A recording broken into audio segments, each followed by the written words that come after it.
Hi guys, this is Jimmy from iGearUnlimited.com.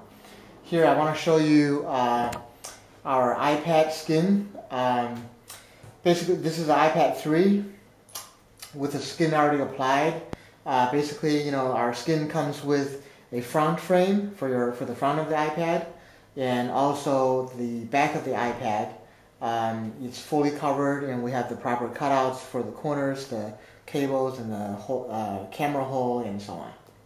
So what I'm going to show you today is, how we can remove we're going to remove the set of skin that's currently on the iPad, and then we're going to install a new set. Now notice, with every set of our iPad skins, we also give you a set of iPhone skins in case you have an iPhone 4 that can share the same graphic. This is a matching skin to the iPad, an iPhone, front and back, that you can also design and upload. So at iGear, if you don't know about our website, you can upload your own image and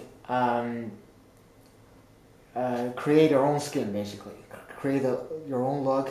The skins are produced on a removable adhesive decal with a very scuff-resistant lamination. So this is a very scuff-resistant. It's going to protect your iPad from daily use. It's really it's a pretty tough material. It's going to take some daily abuse, no problem.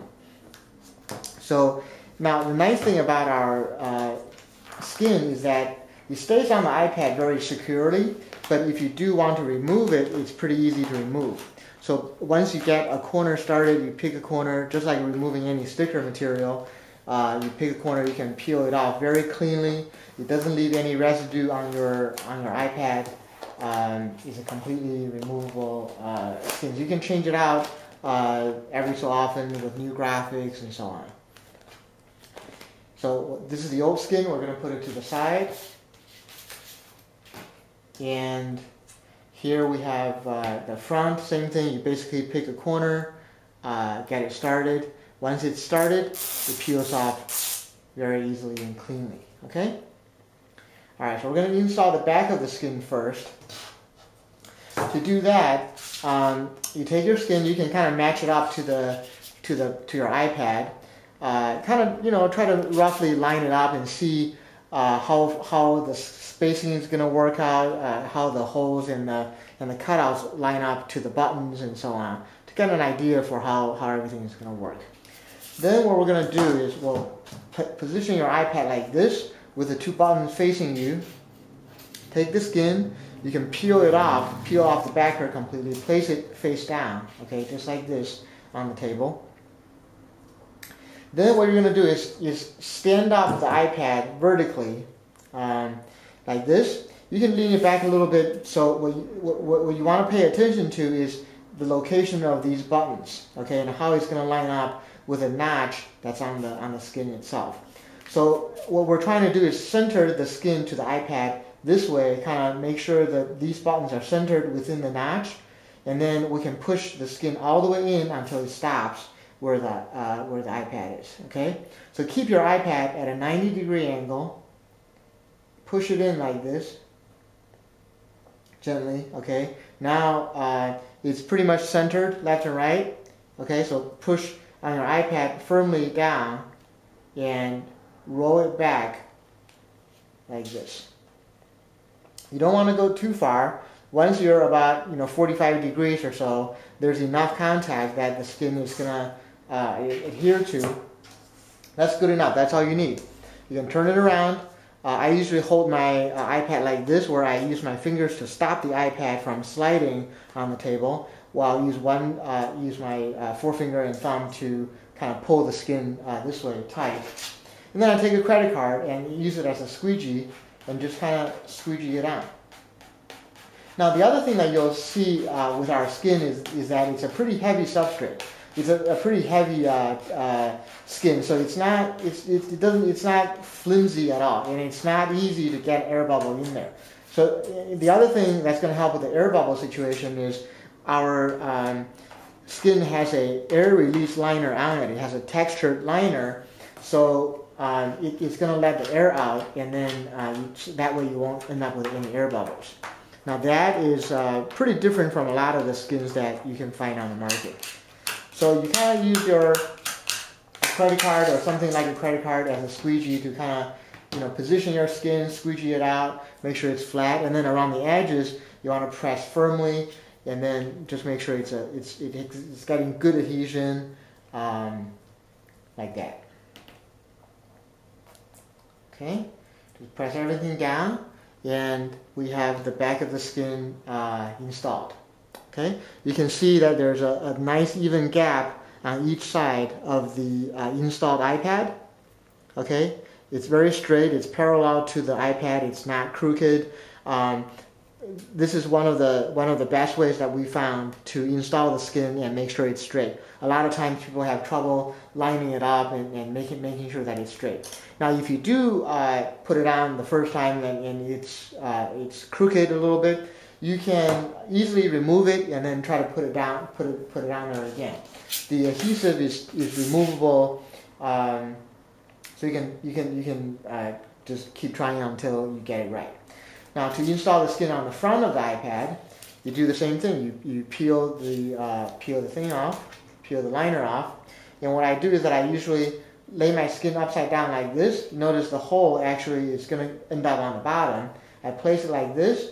This way, it's going to allow me to line up to the front of the iPad. And I usually line up using the camera hole, which is centered on the glass. Make sure the camera is centered within the hole that's cut out for it. This hole right here. Make sure the camera shows through the hole. It's perfectly centered there. Then you line up the top edge to the iPad, and then you pull it back. When you pull it back near the bottom, here I'm actually a little crooked on this one. Let me try it again.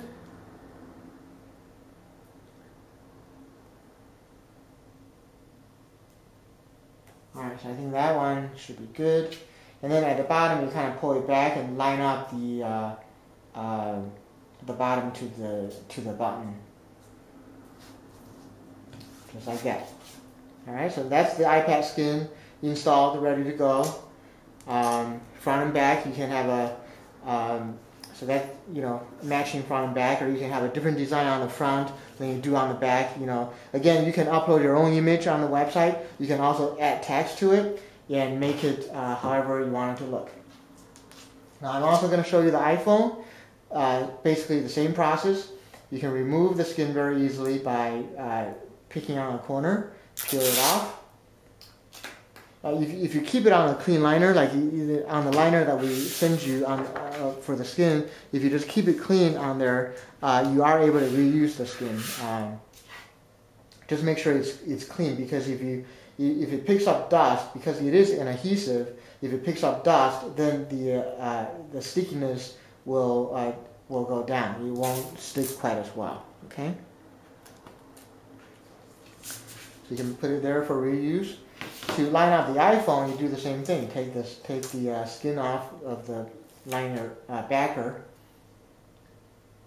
The iPhone, since it's so small, it's pretty easy to work with. It's a lot easier to work with. Again, the trick is you line up with a camera hole. Use a camera hole for positioning. You can see how well lined up it is all around. It's a nice even border. Now these skins are actually cut using a very high precision CNC cutting system. It's the same system that Apple uses to cut out the aluminum cases. Extremely precise, one of the most accurate ways to do cutting. And then the corners and the holes are all cut using the same CAD files that Apple uses for manufacturing. So that's how we can ensure that everything fits perfectly on your product. Again, line up the hole at the bottom, press it down,